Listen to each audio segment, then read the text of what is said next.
اعوذ باللہ من الشیطان الرجیم بسم اللہ الرحمن الرحیم۔ انشاءاللہ آج سورہ انعام کی 91ویں آیت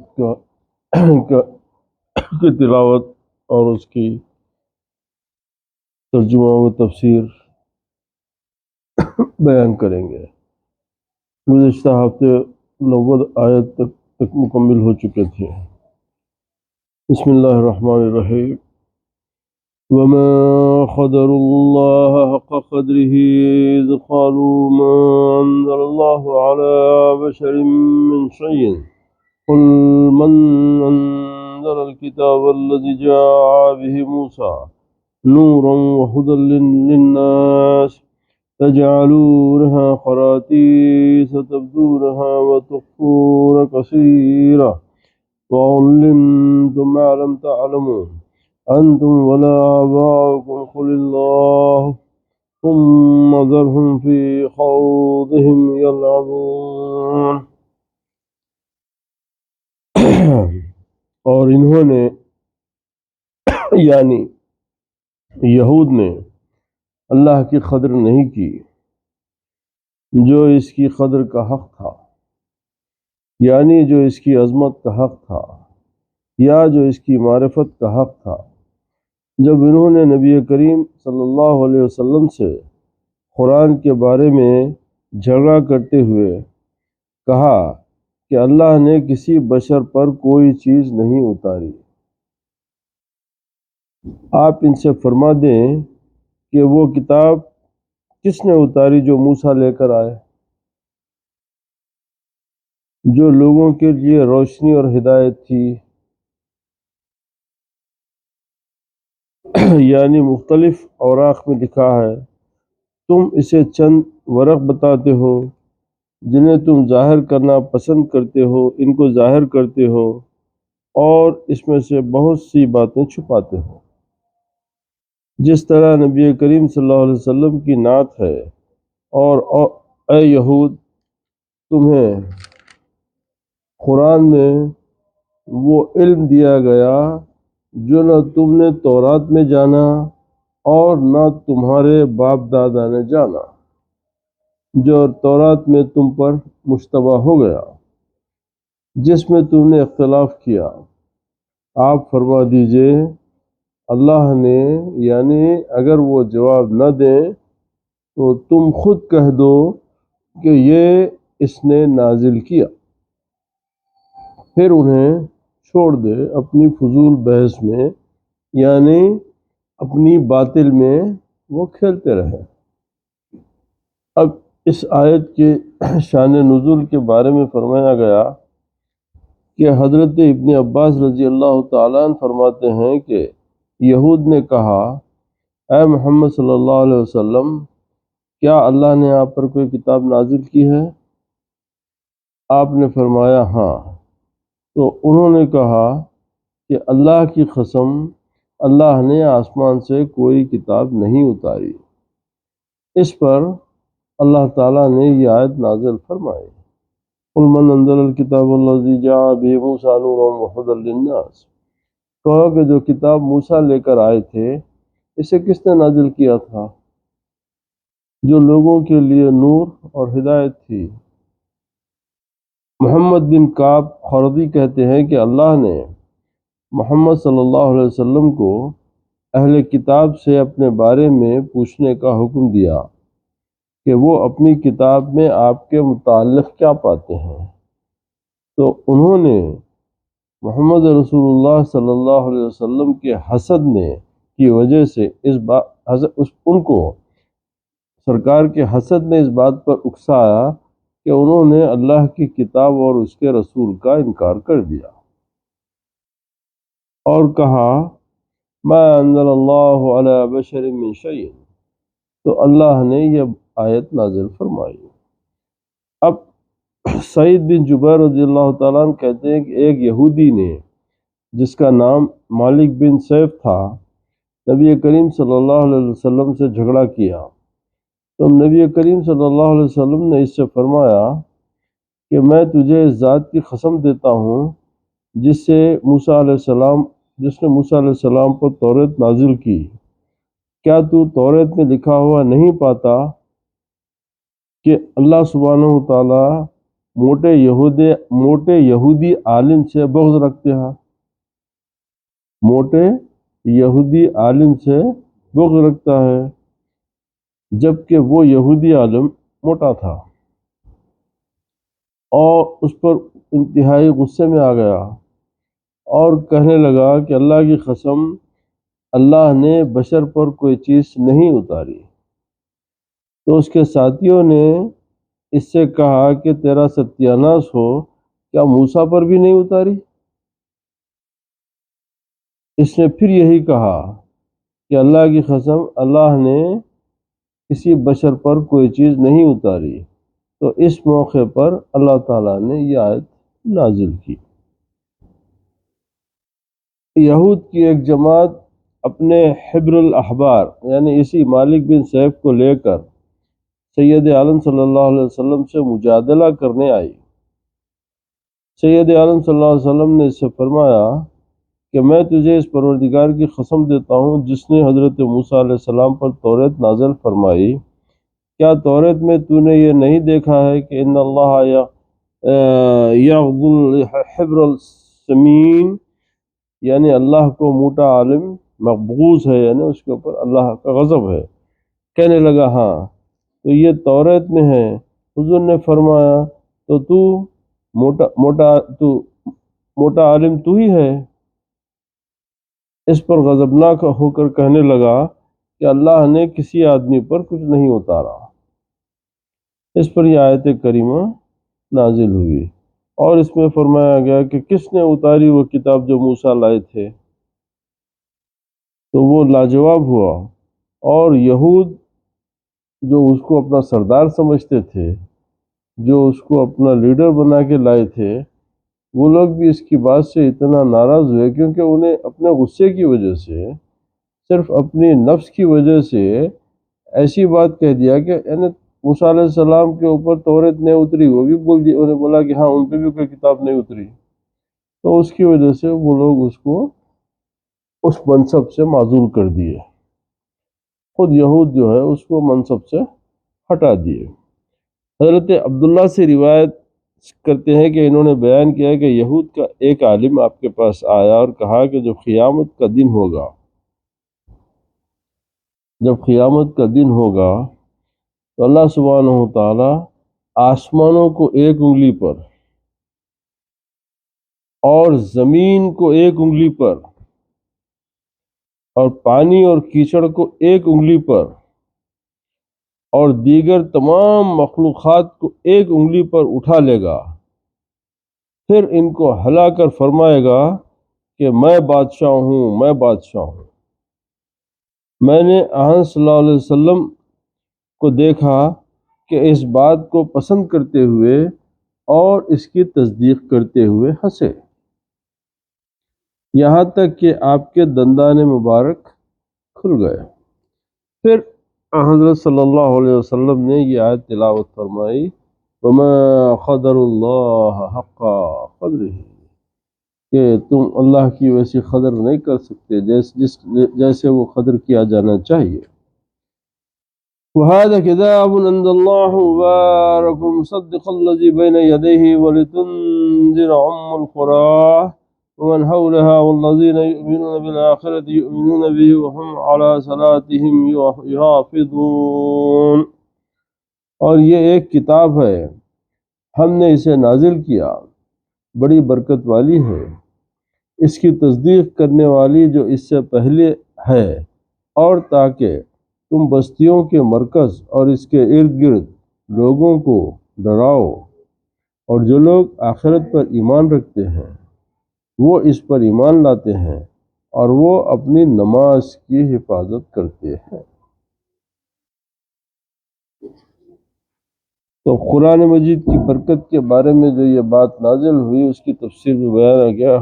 حضرت ابو سعید خدری رضی اللہ تعالیٰ عنہ بیان کرتے ہیں کہ حضرت اسید بن حضیر رضی اللہ تعالیٰ عنہ ایک رات اپنی کھجوروں کی کھلیان میں قرآن مجید پڑھ رہے تھے کہ ان کا گھوڑا بدکنے لگا۔ آپ رضی اللہ تعالیٰ نے پھر پڑھا، وہ پھر بدکنے لگا۔ آپ نے پڑھا، وہ پھر بدکنے لگا۔ حضرت اسید کہتے ہیں کہ میں ڈرا کہ کہیں وہ یحییٰ کو کچل نہ ڈالے۔ میں اس کے پاس جا کر کھڑا ہو گیا۔ میں کیا دیکھتا ہوں کہ ایک سائبان کی طرح میرے سر پر ہے، وہ چراغوں سے روشن ہے، وہ اوپر کی طرف چڑھنے لگا، یہاں تک کہ میں اسے پھر نہ دیکھ سکا۔ صبح کے وقت میں رسول کریم صلی اللہ علیہ وسلم کے پاس آیا اور عرض کیا، اے اللہ کے رسول صلی اللہ علیہ وسلم، میں رات کے وقت اپنے کھلیان میں قرآن مجید پڑھ رہا تھا کہ اچانک میرا گھوڑا بدکنے لگا۔ تو رسول کریم صلی اللہ علیہ وسلم نے فرمایا، ابن حضیر پڑھتے رہو۔ انہوں نے عرض کیا کہ میں پڑھتا رہا، وہ پھر اسی طرح بدکنے لگا۔ رسول اللہ صلی اللہ علیہ وسلم نے فرمایا، ابن حضیر پڑھتے رہو۔ انہوں نے عرض کیا کہ میں پڑھتا رہا، وہ پھر اسی طرح بدکنے لگا۔ تو رسول اللہ صلی اللہ علیہ وسلم نے فرمایا کہ ابن حضیر پڑھتے رہو۔ ابن حضیر کہتے ہیں کہ میں پڑھ کر فارغ ہوا تو یحییٰ اس کے قریب تھا، مجھے ڈر لگا کہ کہیں وہ اسے کچل نہ دے، اور میں نے ایک سائبان کی طرح دیکھا کہ اس میں چراغ سے روشن تھے اور اوپر کی طرف چڑھا، یہاں تک کہ اسے میں نہ دیکھ سکا۔ تو رسول کریم صلی اللہ علیہ وسلم نے فرمایا، وہ فرشتے تھے جو تمہارا قرآن سنتے تھے، وہ فرشتے تھے جو تمہارا قرآن سنتے تھے، اور اگر تم پڑھتے رہتے تو صبح لوگ ان کو دیکھتے اور وہ لوگوں سے پوشیدہ نہ ہوتے۔ یہ روایت صحیح مسلم سے لی گئی ہے۔ ومن أظلم ممن افترى على الله كذبا أو قال أوحي إلي ولم يوحى إلي شيء ومن قال سأنزل مثل ما أنزل الله ولو ترى إذ الظالمون في غمرات الموت والملائكة باسطوا أيديهم أخرجوا أنفسكم اليوم تجزون عذاب الهون بما كنتم تقولون على الله غير الحق وكنتم عن آياته تستكبرون۔ اور اس سے زیادہ ظالم کون ہے جو اللہ پر جھوٹ باندھے یا کہے میری طرف وحی کی گئی ہے، حالانکہ اس کی طرف کوئی چیز وحی نہیں کی گئی، اور جو کہے میں بھی ضرور اس جیسا نازل کروں گا جو اللہ نے نازل کیا، اور کاش تو دیکھے جب ظالم لوگ موت کی سختیوں میں ہوتے ہیں اور فرشتے اپنے ہاتھ پھیلائے ہوئے ہوتے ہیں، نکالو اپنی جانیں، آج تمہیں ذلت کا عذاب دیا جائے گا، اس کے بدلے جو تم اللہ پر ناحق باتیں کہتے تھے اور تم اس کی آیتوں سے تکبر کرتے تھے۔ اس کے بارے میں یہ بیان کیا گیا کہ یہ آیت مسلمہ کذاب کے بارے میں نازل ہوئی، اور جو کہے میں بھی ضرور اس جیسا نازل کروں گا جو اللہ نے نازل کیا، یعنی ایسا کہنے والے مذاق کرنے والے ہیں، اور انہوں نے کہا کہ اگر آپ پسند کریں تو اس طرح کا کلام بھی کہہ سکتے ہیں، اور کاش یا محمد صلی اللہ علیہ وسلم آپ دیکھیں جب مذکورہ ظالم لوگ موت کی سختیوں میں ہوتے ہیں اور فرشتے اپنے ہاتھ پھیلائے ہوئے ہوتے ہیں، یعنی جب انہیں مارنے اور عذاب دینے کے لیے ہاتھ بڑھائے ہوئے ہوتے ہیں، اور غصے میں کہتے ہیں کہ نکالو اپنی جانیں ہماری جانب، نکالو تاکہ ہم ان پر قبضہ کریں، آج تمہیں ذلت کا عذاب دیا جائے گا، اس کے بدلے جو تم اللہ پر ناحق باتیں کہتے تھے، یعنی جھوٹا دعوی نبوت اور جھوٹا بہتان باندھنا ہے، اور تم اس کی آیتوں سے تکبر کرتے تھے، یعنی تم اس تکبر کے سبب ایمان لانے سے انکار کرتے ہو۔ اب اس کے شان نزول کے بارے میں بھی یہی ہے کہ یہ آیت مسلمہ کذاب کے بارے میں نازل ہوئی ہے، اور وہ کہانت کی باتیں کرتا تھا۔ نبی کریم علیہ السلام کی بعثت سے پہلے اور آپ کی شروعات کی زندگی تک بھی مکہ عرب میں جو ہے کاہن لوگ بڑے مشہور تھے، اور وہ کاہنوں کے علم کا یہ عالم تھا کہ وہ لوگ جو ہے جو باتیں ہیں وہ بتا دیا کرتے تھے کہ شیطان ان کو آسمان پہ فرشتوں کی گفتگو سن کے آ کے بتا دیتا تھا، اور اب اس کے اوپر کوئی شک کی بات بھی نہیں تھی، کیونکہ وہ علم اس درجے آگے ہو گیا تھا کہ خود نبی کریم علیہ السلام کی نبی ہونے کی سب سے پہلے گواہی جو ہے وہ کہانی دی ہے کہ بولے کہ یہ نبی یہ نبی ہیں، ان کی حفاظت کرو۔ تو اس طریقے سے کہانت کا علم جو ہے اپنے عروج پہ تھا۔ اس کے بعد ان کا جو ہے ان کے لیے بند کر دیا گیا وہ ایک بعد میں انشاءاللہ وقت کے اوپر اس کی بات کی تفسیر کی جائے گی۔ مگر کاہن سے کہانت جو ہے تو وہ جو ہے کاہن ہوتے تھے اس زمانے میں، اور لوگ ان سے جا کے پوچھتے تھے، وہ جو ہے اپنے علم کے ذریعے جو ہے بہت ساری باتیں ایسی بتا دیا کرتے تھے۔ تو بولے کہ وہ کہانت کی باتیں کرتا تھا اور نبوت کا دعویٰ کرتا تھا، اور یہ گمان کرتا تھا کہ اللہ نے اس کی طرف وحی بھیجی ہے۔ وَمَنْ خَالَ أَنزَلَ مِثْلَ مَا أَنزَلَ اللَّهُ۔ یہ آیت اب یہاں پر ایک صحابی رسول جس کے بارے میں اکثر ہم بولتے ہیں آپ کو کہ کاتب وحی بول کے، جو خاص طور سے کسی مخصوص کے لیے جو ہے وہ، تو ایسا نہیں ہے کہ بے شک بہت سارے صحابہ کاتب وحی ہوئے۔ اب یہاں پر بھی یہ جن کا ذکر ہو رہا ہے یہ بھی کاتب وحی تھے، آگے آپ سنیں گے یہ بھی کاتب وحی تھی۔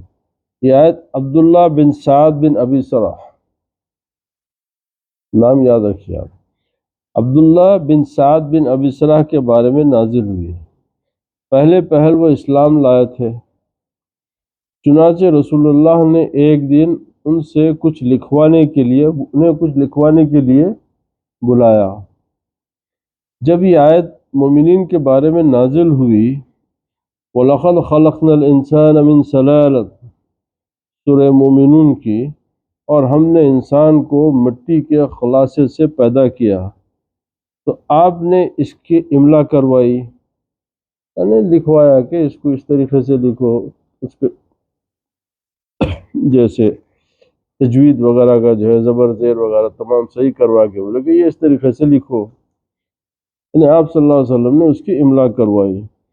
جب آپ اس فرمان تک پہنچے، ثم انشأناه خلق آخر، پھر اس کو نئی صورت میں بنا دیا، تو عبداللہ کو انسان کی تخلیق سن کر بہت تعجب ہوا، اور بے ساختہ ان کے منہ سے نکلا تبارک اللہ احسن الخالقین،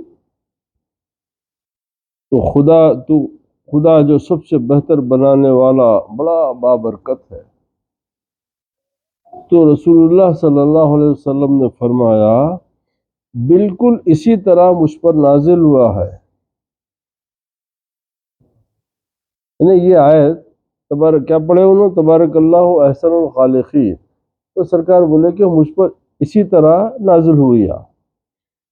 اس وقت عبداللہ کو شک ہو گیا اور کہنے لگا کہ اگر محمد سچے ہیں تو جیسے ان کی طرف وحی کی گئی ہے اسی طرح اللہ نے میری طرف بھی وحی بھیجی ہے،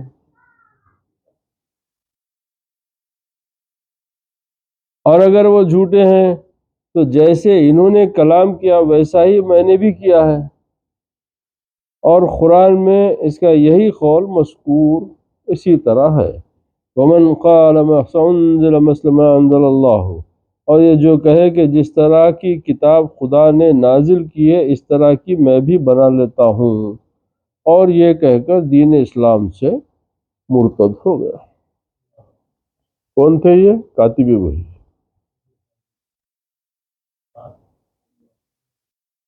چونکہ لوگ جب ڈراتے نا کسی بات کی تو اس لیے ذرا یاد رکھو اس بات کو کہ یہ کاتب وحی تھے، مرتد ہوئے۔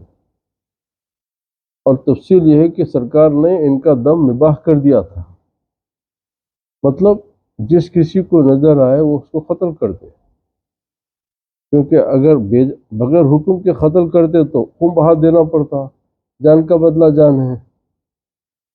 اب حکم سرکار کا تھا تو اب کہ ہر مسلمان کے لیے ان کی جان لینا اب کوئی وہ نہیں ہے کہ اب مار دو ان کو، انہوں جان دکھے ان کو قتل کر دو، اب تم سے اس کا کوئی مواخذہ، تم سے کوئی پوچھ نہیں ہوگی، یہ ہے مباح کر دینا بول تو۔ اب سرکار ان کا دم مباح کر دیے تو مطلب یہ ہے کہ تم کو دکھتے جو ہے تم ان کا قتل کر دے سکتے۔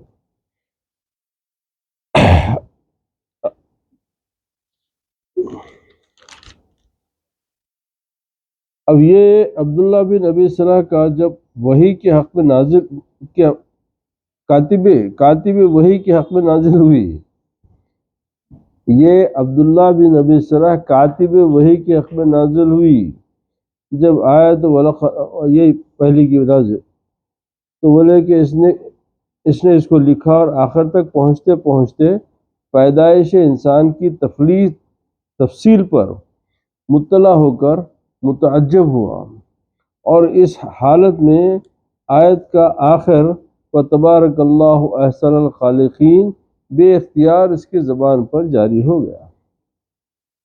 اس پر اس کو یہ گھمنڈ ہوا کہ مجھ پر وحی آنے لگی اور مرتد ہو گیا۔ یہ نہ سمجھا، اب یہاں پر بڑی اچھی بات سمجھا انہوں، یہ نہ سمجھا کہ نور وحی اور قوت و حسن کلام سے آیت کا آخر کلمہ زبان پر آ گیا۔ یہ نہ سمجھا کہ نور وحی اور قوت و حسن کلام سے آیت کا آخری کلمہ زبان پر آ گیا، اس میں اس کی قابلیت کا کوئی دخل نہ تھا۔ زور کلام خود اپنے آخر کو بتا دیا کرتا ہے، زور کلام خود اپنے آخر کو بتا دیا کرتا ہے۔ جیسے کبھی کوئی شاعر نفیس مضمون پڑھے، وہ مضمون خود خافیہ بتا دیتا ہے، وہ مضمون خود خافیہ بتا دیتا ہے، اور سننے والے شاعر سے پہلے خافیہ پڑھ دیتے ہیں۔ ان میں ایسے لوگ بھی ہوتے ہیں جو ہرگز ایسا شعر کہنے پر قادر نہیں، تو خافیہ بتانا ان کی قابلیت نہیں، کلام کی قوت ہے۔ خافیہ بتانا ان کی قابلیت نہیں بلکہ کلام کی قوت ہے، اور یہاں تو نور وحی اور نور نبی سے سینے میں روشنی آتی تھی، چنانچہ مجلس سے جدا ہوئے اور مرتد ہو جانے کے بعد پھر وہ ایک جملہ بھی ایسا بنانے پر قادر نہ ہوا، پھر اس کے بعد زندگی بھر انہوں ایسا کوئی جملہ ان کے زبان سے نہیں نکلا، مرتد ہو گئے تھے۔ جو نظم قرآنی سے مل سکتا ہو، آخر کار زمانہ اقدس ہی میں قبل فتح اسلام پھر اسلام سے مشرف ہوا۔ اب چونکہ ان کا ذکر آ گیا تو یہ واقعہ بھی بتا دیتا ہوں کہ جب فتح مکہ ہوا تو معلوم تھا کہ سرکار ان کا دم مباح کر دیے، اور ہر مسلمان ڈھونڈ رہا تھا کہ ان کو ملے تو ان کی گردن پہ تلوار چلائی جائے، تو یہ جو ہے کعبۃ اللہ میں چھپ گئے۔ اس اثنا میں حضرت عثمان بن عفان رضی اللہ تعالیٰ دکھے ان کو، تو فوراً جو ہے انہوں حضرت عثمان کو پکڑ لیا، بولے کہ میرے کو رسول کریم صلی اللہ علیہ وسلم سے معافی دلا دو۔ میں اپنی غلطی پہ توبہ کرتا ہوں، میرے کو سرکار سے معافی دلا دو۔ اب جب سیدنا عثمان ان کو لے کے آ رہے تھے تو دوسرے صحابہ ان کو مارنے کے، چونکہ حکم تھا رسول کا، آگے بڑھ رہے تھے، تو سیدنا عثمان بولے کہ میں ان کو پناہ دیا ہوں، میں رسول اللہ سے جب تک بات نہیں کر لیتا، یہ میری امان میں ہے، تم لوگ ان کو ہاتھ نہیں لگانا۔ شہن مکہ میں لائے جب سرکار دو عالم صلی اللہ علیہ وسلم تشریف فرما تھے، آگے گزارش کرے حضرت عثمان رضی اللہ تعالیٰ عنہ کہ یا رسول اللہ یہ توبہ کرتا ہے اور اپنی غلطی کی معافی چاہتا ہے، آپ سے درخواست ہے کہ آپ معاف کر دیں۔ تو بولتے کہ نبی کریم صلی اللہ علیہ وسلم 2 منٹ تک تمام صحابہ کی طرف دیکھتے رہے، 2 منٹ تک تمام صحابہ کی طرف دیکھتے رہے۔ اس کے بعد آپ بولے ٹھیک ہے معاف کر دیے۔ جب وہ معاف کر دیے، جب وہ پلٹا تو بے ساختہ غصے میں سرکار پوچھے کیا تم میں سے کوئی مسلمان نہیں تھا جو اس کو مار دیتا ہوں؟ یعنی وہ جو خاموشی تھی وہ دراصل اشارہ تھا مسلمانوں کو کہ جاؤ قتل کر دو، اور تم میں سے کوئی مسلمان نہیں تھا جو اس کو مار دیتا؟ تو اس پہ حضرت فاروق اعظم رضی اللہ تعالیٰ عنہ بولے یا رسول اللہ آپ اشارہ کر دینا تھا۔ یہ بات بولنے کے لیے میں تفصیل سنایا آپ کو کہ اتنی چھوٹی سی بات ہے کہ کتنی پیاری بات ہے۔ سرکار فاروق اعظم فرمایا کہ یا رسول اللہ آپ اشارہ کر دینا تھا۔ تو نبی کریم علیہ الصلوۃ والسلام فرمائے عمر، نبی کی آنکھ کو اشارہ زیب نہیں دیتا، اشارہ منافق کی علامت ہے۔ صالحین اشاروں سے کام نہیں لیتے، اشارہ کرنے سے اچھی خاصی مجلس میں بیٹھے لوگوں کے دل میں شک و شبہات بڑھ جاتے ہیں۔ تو بات کتنی چھوٹی ہے، مگر اگر ہم غور کریں تو دیکھیے اگر ہم بات کرتے کرتے کسی دوسرے کی طرف اشارہ کریں تو سامنے والے کو شک ہوتا ہے کہ بھئی اشارہ کیوں کرے، کیا بات ہے، کچھ میرے خلاف تو نہیں ہے۔ تو اتنی بڑی بات کو میرے آقا جو ہے ایک چھوٹے سے جملے میں بول دیے کہ نبی کی آنکھ کو اشارہ زیب نہیں دیتا۔ وَلَقَدْ جِئْتُمُونَ فَرَادًا كَمَا خَلَقْنَاكُمْ أَوَّلَ مَرَّةٍ وَتَرَكْتُم مَّا خَوَّلْنَاكُمْ وَرَاءَ ظُهُورِكُمْ وما نرى معكم شفاعكم الذين زعمتم أنهم فيكم شركاء لقد تقطع بينكم وضل عنكم ما كنتم تزعمون۔ اور بلا شبہ یقیناً تم ہمارے پاس اکیلے آئے ہو، جیسے ہم نے تمہیں پہلی بار پیدا کیا تھا، اور اپنی پیٹوں کے پیچھے چھوڑ آئے ہو جو کچھ ہم نے تمہیں دیا تھا، اور ہم تمہارے ساتھ تمہارے وہ سفارش کرنے والے نہیں دیکھتے جنہیں تم نے گمان کیا تھا کہ بے شک وہ تم میں حصے دار ہیں۔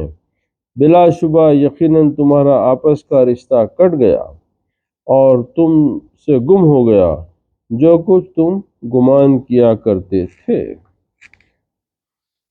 اب یہ دراصل یہ سورہ، یہ 54ویں آیت ہے سورہ انعام کی۔ اس کی تفسیر، اس کے شان نزول کے بارے میں بیان کیا گیا ہے کہ جس دن ان کی خبروں سے اٹھایا جائے گا، اس دن ان سے کہا جائے گا کہ تم تو اسے بہت دور اور محال مانتے تھے، تو اب دیکھ لو جس طرح شروع میں نے تمہیں پیدا کیا تھا، اب دوبارہ بھی پیدا کر دیا۔ جو کچھ مال متاع ہم نے تمہیں دنیا میں دیا تھا سب تم وہیں اپنے پیچھے چھوڑ آئے۔ رسول کریم صلی اللہ علیہ وسلم فرماتے ہیں انسان کہتا ہے میرا مال میرا مال، حالانکہ تیرا مال وہی ہے جسے تو نے کھا پی لیا، تیرا مال وہی ہے جسے تو نے کھا پی لیا، وہ تو فنا ہو گیا، اور تو نے پہن اوڑھ لیا وہ پھٹا پرانا ہو کر ضائع ہو گیا، یا تو نے جو نام مولا پر خیرات کیا وہ باقی رہا، وہ باقی رہا۔ اس کے سوا جو کچھ ہے اسے تو اوروں کے لیے چھوڑ کر یہاں سے جانے والا ہے۔ حسن بصری رضی اللہ تعالیٰ عنہ فرماتے ہیں کہ انسان کو قیامت کے دن اللہ کے سامنے کھڑا کیا جائے گا اور رب العالمین اس سے دریافت فرمائے گا کہ جو تو نے جمع کیا تھا وہ کہاں ہے، جو تو نے جمع کیا تھا وہ کہاں ہے؟ یہ جواب دے گا کہ خوب بڑا چاک جڑا کر اسے دنیا میں چھوڑ آیا ہوں۔ اللہ تعالیٰ فرمائے گا کہ اے ابن آدم، پیچھے چھوڑا ہوا تو یہاں نہیں ہے، البتہ آگے بھیجا ہوا یہاں موجود ہے۔ پیچھے چھوڑا ہوا تو یہاں موجود نہیں ہے، آگے بھیجا ہوا کیا مطلب؟ سامنے جو دیے وہ اللہ کی راہ میں جو خیرات کرے تھے، جو نیکو فی سبیل اللہ جو خرچہ کرے تھے، جو بھی کرے تھے، تو بولے وہ یہاں پہ موجود ہے۔ وہ جو تم اپنے آل اولاد کے لیے اپنے گھر میں چھوڑ کے آئے وہ یہاں ساتھ نہیں ہے۔ اب یہاں ساتھ کیا ہے کہ تم ہماری راہ میں جو خرچہ کرے تھے، ہم جو طریقہ بتائے تھے کہ اپنے عزیز و اقارب، مساکین، یتیم، جو بھی فی سبیل اللہ جو نیک کام میں، نیک کاموں میں جو تم خرچہ کرے تھے وہ یہاں موجود ہے۔ وہ ہے کہ تم آگے جو بھیجے، تو یہ ہم بھیجے آگے، ہم جو رکھے ہوئے ہیں وہ تو ہمارے ساتھ، ہم مر گئے تو ہماری اولاد کے ساتھ، بیوی بچوں ان کے ساتھ رہیں گا۔ آگے کیا گیا؟ وہ تمہارے وہ اعمال جو اللہ سبحانہ و تعالیٰ کی خوشی کے لیے کیے تھے وہ آگے بھیجے۔ تو بولے کہ بھیجا ہوا یہاں موجود ہے۔ اب جو یہ دیکھے گا تو کچھ بھی نہ پائے گا۔ پھر آپ نے یہی آیت پڑھی، پھر انہیں ان کا شرک یاد دلایا کہ دھمکایا جائے گا کہ جنہیں تم اپنا شریک سمجھ رہے تھے اور جن پر ناز کر رہے تھے کہ ہمیں بچا لیں گے، یعنی جو ان کے خدایاں جو بنا کے جو ان کا پرستش کرتے تھے، جن خداؤں کو وہ اپنا معبود سمجھتے تھے اور یہ ایمان رکھتے تھے کہ یہ ہماری بھلائی کریں گے، یہ ہم کو نفع پہنچائیں گے، تو بولے کہ وہ بچا لیں گے اور نفع دیں گے، وہ آج تمہارے ساتھ کیوں نہیں ہے؟ پوچھے گا اللہ تعالیٰ کہ تم جن کو خدا بنائے تھے دنیا میں وہ تو تمہارے ساتھ آج نہیں ہے یہاں پہ۔ اگر وہ خدا ہوتے تو تمہاری مدد کرنے کے لیے ہوتے نا بھائی، تو نہیں ہے یہاں پہ، وہ کہاں رہ گئے؟ انہیں شفاعت کے لیے کیوں آگے نہیں بڑھاتے؟ حق یہ ہے کہ قیامت کے دن سارے جھوٹ، بہتان، افطرا کھل جائیں گے، ہر چیز واضح ہو جائے گی، اب کوئی چیز میں کسی قسم کی کوئی قدور، کوئی کمی باقی نہیں رہے گی۔ اللہ تعالیٰ سب کو سنا کر ان سے فرمائے گا جنہیں تم نے میرے شریک ٹھہرا رکھا تھا وہ کہاں ہیں؟ میرے شریک ٹھہرا رکھا تھا کا مطلب جن کو تم خدا بنا رکھے تھے۔ اور ان سے کہا جائے گا کہ جن کو تم اللہ کے سوا عبادت کرتے تھے وہ کہاں ہیں؟ کیا وجہ ہے کہ نہ وہ تمہاری مدد کرتے ہیں، نہ خود اپنی آپ مدد وہ آپ کرتے ہیں؟ تم تو دنیا میں انہیں مستحق عبادت سمجھتے رہے۔ بینکم کی یہ قرات اچھا بینکم بھی ہے، یعنی تمہاری یکجہتی ٹوٹ گئی۔ اور پہلی قرات پر یہ معنی ہے کہ جو تعلقات تم میں تھے، جو وسیلے تم نے بنا رکھے تھے، سب کٹ گئے۔ معبودان باطل یعنی جھوٹے خداؤں، معبودان باطل سے جو غلط منصوبے تم نے باندھ رکھے تھے سب برباد ہو گئے۔ اس کا مطلب کیا ہے؟ اس کا صاف صاف مطلب یہ تو وہاں پر وہ کفار سے، مشرکین سے، ان سے جو بات ہو رہی کہ تم اس کا کہ اللہ کے سوا کسی کو معبود حقیقی نہیں جاننا۔ اگر آپ یہ سمجھے کہ میری دولت سے میں بچ گیا، میری دولت سے اچھے علاج کی وجہ سے میں بچ گیا، تو یہاں پر آپ سے غلطی ہو گئی۔ اگر یہ سمجھے کہ میری بیوی کی بچوں کی میری جو ہے وہ دیکھ بھال کی وجہ سے میں بچ گیا، یا میرے بچے پیسے بھیجے ان کے پیسے سے علاج ہو کے میں بچ گیا، تو یہ تمام جو ہے یہ ایمان کو کمزور کرنے والا عقیدہ ہے۔ میرا عقیدہ یہ ہے کہ میں ہر حال میں خدا کے فضل اور اس کے کرم سے بچا۔ ظاہر میں جو اسباب استعمال ہوئے وہ اس کی مرضی ہو گئے۔ کیوں کہ اگر خدا کو بچانا ہوتا تو بغیر ان اسباب کے بھی بچا لیتا۔ اب جو آپ کے بیوی بچے جو آپ کی خدمت کرے، یہ ان کی نیکی میں داخل ہوں گا کہ یہ ان کے لیے بھلائی ہے کہ تم نے اپنے رشتے کا، اپنے خرابت داری کا حق ادا کرا، مگر آپ کا یہ ایمان ہونا چاہیے کہ میرے کو بچانے والا اللہ ہے۔ اسی لیے حکم یہ ہے کہ ہم ڈاکٹر سے دوا لیتے، ہمارا ایمان اگر یہ ہے کہ دوا کی وجہ سے میں بچا تو یہ ایمان کمزور ہے۔ اللہ محفوظ رکھے اس ایمان سے۔ نہیں، اللہ کی مرضی سے وہ دوا میں شفا ہوئی، اللہ کے حکم سے وہ دوا میں شفا تھی۔ شفا اصل اللہ کی طرف سے ہے۔ اب وہ دوا کے ذریعے آؤ، پانی کے ذریعے آؤ، یا پھونک کے ذریعے آؤ، یا کسی اور ذریعے سے آؤ، یہ ذریعہ ہے، مگر اصل حکم اس کی طرف سے ہے۔ تو یہ اس عقیدے کو کبھی ضائع ہونے نہیں دینا کہ ہر چیز کی اصل اللہ سبحانہ وتعالیٰ کی۔ جو بھی میرے کو دنیا میں جو نعمت ملو، صحت ہے، دولت ہے، بیوی، گھر دار، کچھ بھی ہو، سب تیری طرف سے ہے، تو اصل مالک ہے۔ تو یہ ایمان اللہ تعالیٰ کو پسند ہے، اور اسی ایمان کا اللہ تعالیٰ آپ سے مطالبہ بھی کرتا ہے۔ اسی ایمان کا، اسی لیے بولتے ہیں کہ ایک شرک جلی ہوتا، ایک شرک خفی ہوتا۔ شرک جلی تو صاف ظاہر ہے کہ جو استغفر اللہ، خدا کے علاوہ کسی کو معبود بناتے۔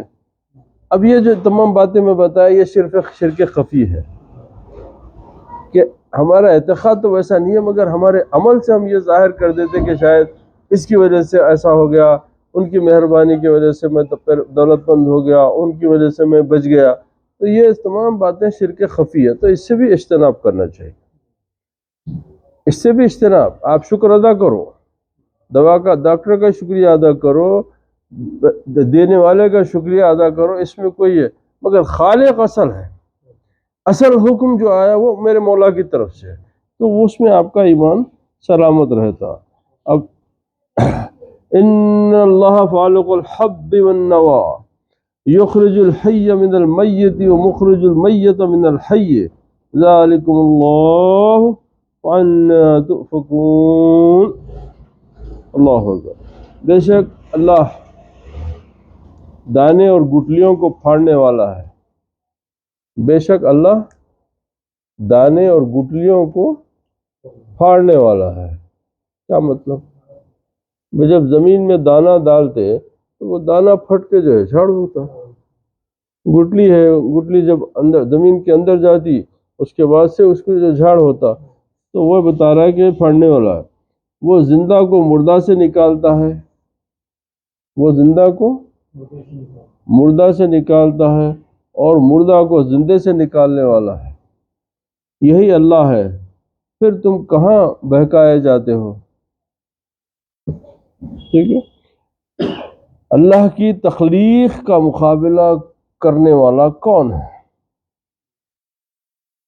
اللہ کی تخلیق کا مقابلہ کرنے والا کون ہے؟ حضرت ابو ذرا کہتے ہیں کہ میں ابو ہریرہ رضی اللہ تعالیٰ عنہ کے ساتھ مدینے کے ایک مکان میں داخل ہوا تو دیکھا کہ اس کے اوپر ایک مصور تصویریں بنا رہا، یعنی ایک پینٹر پینٹنگ کر رہا تھا، بنا رہا تھا۔ تو انہوں نے کہا کہ میں نے محمد رسول اللہ صلی اللہ علیہ وسلم کو فرماتے ہوئے سنا کہ اس سے بڑھ کر ظالم کون ہے جو میرے پیدا کرنے کی طرح پیدا کرنے کی کوشش کرے۔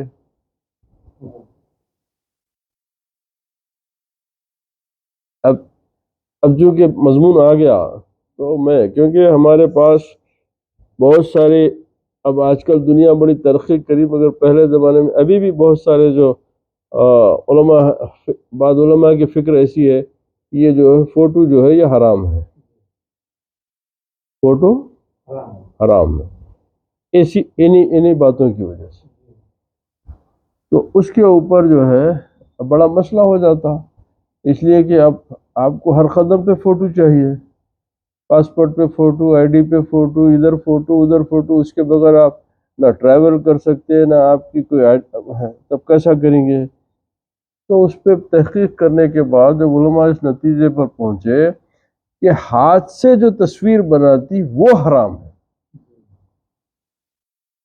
کیونکہ وہاں پر مصور اپنی ہاتھ سے اللہ کی ہوئی تخلیق کو اپنے ہاتھ سے تخلیق کرنے کی کوشش کر رہا، تو وہ حرام ہے۔ یہ فوٹو جو ہے یہ انہیں نہیں بنایا، یہ عکس ہے، یہ فوٹو جو ہے انہیں ہاتھ سے نہیں بنایا، یہ آپ جیسے ہیں ویسے ہی جو ہے وہ کیمرہ جو ہے اس کو عکس کر لیتا، تو اسی لیے بولے کہ نہیں، یہ فوٹو وہ زمرے میں نہیں آتی جس کے بارے میں منع کیا گیا۔ یہ آج ہم جو فوٹو لیتے ہیں پاسپورٹ وغیرہ پہ، یہ اس زمرے میں نہیں آتی جس کے لیے منع کیا گیا ہے۔ وہ قلمی فوٹو جو ہے اس کو منع کیا گیا ہے، قلمی جو تصویر بناتے لوگ اس کی ممانعت ہے۔ البتہ جو کیمرے سے لی جاتی ہے جو کسی قسم سے، وہ جو ہے آپ جیسے ہیں ویسے ہی اس کو کاپی کر لیا جا رہا، یہ بات دماغ میں رکھو۔ اچھا، بڑھ کر ظالم کون ہے جو میرے پیدا کرنے کی طرح پیدا کرنے کی کوشش کرے؟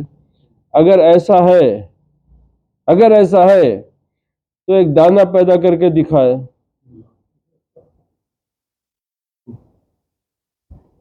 ایک دانہ پیدا کر کے دکھائے، ایک ذرہ پیدا کر کے دکھائے۔ پھر پانی کا برتن منگوایا اور دونوں ہاتھ بغل تک پہنچا کر دھوئے۔ میں نے پوچھا، اے ابو ہریرہ، تم نے نبی کریم صلی اللہ علیہ وسلم سے کچھ اس کے متعلق سنا ہے؟ کہا کہ زیور کے پہننے کی انتہائی جگہ تک دھوئے، زیور کے پہننے کی انتہائی جگہ تک دھوئے۔ اچھا، دانوں سے کھیتیاں، بیج اور گٹلی سے درخت اللہ ہی اگاتا ہے، تم تو انہیں مٹی میں ڈال کر چلے آتے ہو، وہاں انہیں اللہ تعالیٰ پھاڑتا ہے، کوپل نکالتا ہے، پھر وہ بڑھتے ہیں، قوی درخت بن جاتے ہیں اور دانے اور پھل پیدا ہوتے ہیں۔ پھر گویا اس کی تفسیر میں فرمایا کہ زندہ درخت اور زندہ کھیتی کو مردہ بیج اور مردہ دانے سے وہ نکالتا ہے، مردہ بیج اور مردہ دانے سے وہ نکالتا ہے، جیسے سورہ یاسین میں ارشاد ہے، وَآیَةٌ لَهُمُ الْأَرْضُ الْمَيْتَةُ أَحْيَيْنَاهَا وَأَخْرَجْنَا مِنْهَا حَبًّا فَمِنْهُ يَأْكُلُونَ۔ اور مفسرین نے دوسرے انداز سے ان جملوں میں ربط قائم کیا، لیکن مطلب سب کا یہی ہے اور اسی کے قریب قریب ہے۔ کوئی کہتا ہے مرغی کا انڈے سے نکلنا اور مرغ سے انڈے کا نکلنا مراد ہے، بد شخص کے یہاں نیک اولاد ہونا اور نیکوں کی اولاد کا بد ہونا مراد ہے، وغیرہ وغیرہ۔ آیت در حقیقت ان تمام صورتوں کو گھیرے ہوئے ہے۔ الحمدللہ رب العالمین، والصلاة والسلام علی سید الانبیاء والمرسلین۔ اور یہ جو ہے 95ویں آیت تک ہم آج تلاوت کریں انشاءاللہ۔ اللہ سبحانہ وتعالی حیات دے تو آئندہ ہفتے اس کے آگے بیان کیا جائے گا۔